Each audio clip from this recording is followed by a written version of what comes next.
Farg'ona shahridan katta uchastka oqtarib yurgan mijozlarimiz uchun bu juda ham zo'r taklif. Doimo bunaqangi katta uchastkalar sotuvga qo'yavermaymiz. Bugun biz Farg'ona shahar Shakar qishlog'idamiz. Saxovat magazinining oldidan kirganimizda yaxshi mahallada 12 sotixdan iborat bo'lgan bitta katta hovli sotuvga qo'yapmiz. Bu hovlimiz hali to'liq bitmagan. Kirishimiz bilan o'ng qo'limizda bu tomonda eski uyi bor, bu tomonda bo'lsa yangi uyi bor. Bu ikki qavatga moslab qurilgan ekan. Videoni shoshilmay ko'ramiz. Men to'liqroq obzor berishga harakat qilaman. Bu darvozaxonamiz. Kirishimiz bilan bu joyda eski uyimiz bor ekan. Bu eski uyimiz, ya'ni bu tomonda oxirigacha bitirib, keyin bir yo'li kirib yashayman degan mijozlarimiz bunisi. Bu joyda ya'ni ozgina kosmetikasini berib, ustalarga sharoit qilib berib tursa bo'laveradi. Kirishimiz bilan bu katta bitta zal bor ekan bu yerda. Отопление sistemasi to'liq bitgan. Kirishimiz bilan bu yerda hol va chap qo'lda yana bitta spalnamiz bor ekan. Hovlimiz juda ham katta. Katta xonadon quraman degan mijozlar uchun juda ham zo'r variant.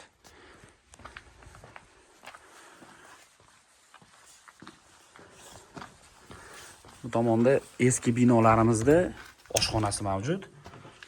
Bitta ovqatlanib o'tiradigan joy va bu tomonda ovqatga pishirib kuydirga alohida xonamiz.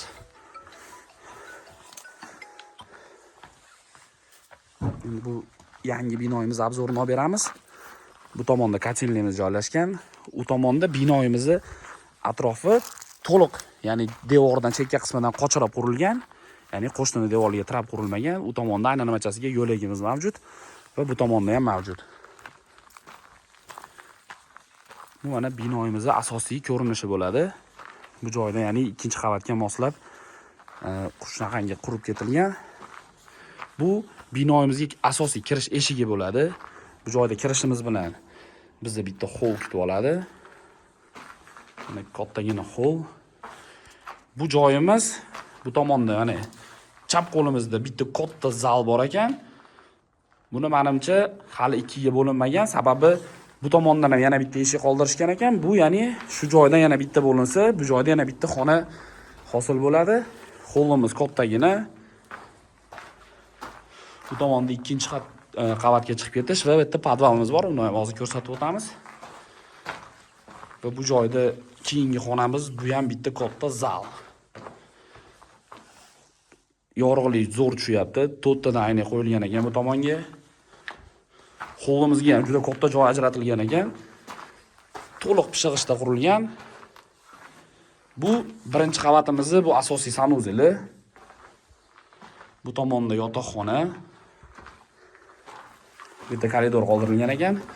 Bu tomonda ham yana bitta spalnya qilingan va bu joyimiz menimcha yo oshxona qilib foydalanishga qilingan yoki bemalol mini zal qilib yoki televizor ko'rib dam olib o'tirish zonasiga mo'ljallangan.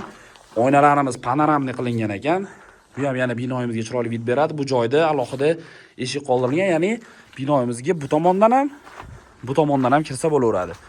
Bu xonadonimiz yana bitta katta qulayligi bor. Bu xonadon katta manga deydigan bo'lsalaring, orqa tomondan o'zlaringa bu tomondan foydalanish qilib olsalaring, oldi tomonini keyinchalik sotib olsa ham bo'laveradi. Sababi bu tomonda yana bitta alohida darvozamiz mavjud. Umumiy 12 sotix. Bu tomondagi darvozamiz ham o'sha Shakar qishlog'imizning oxirgi ko'chasiga olib chiqadi. Bu tomonda yana bitta yo'limiz bor. Bitta podvalni ham ko'rsatib o'tamiz.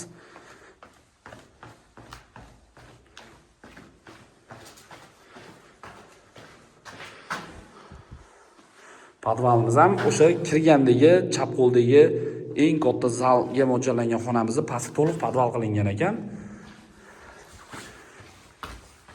Bitta ikkinchi qavatda ham chiqib ko'rsatib qo'yamiz. To'liq plita tashlangan hamma joyiga. Juda mustahkam qilib qurilgan ekan.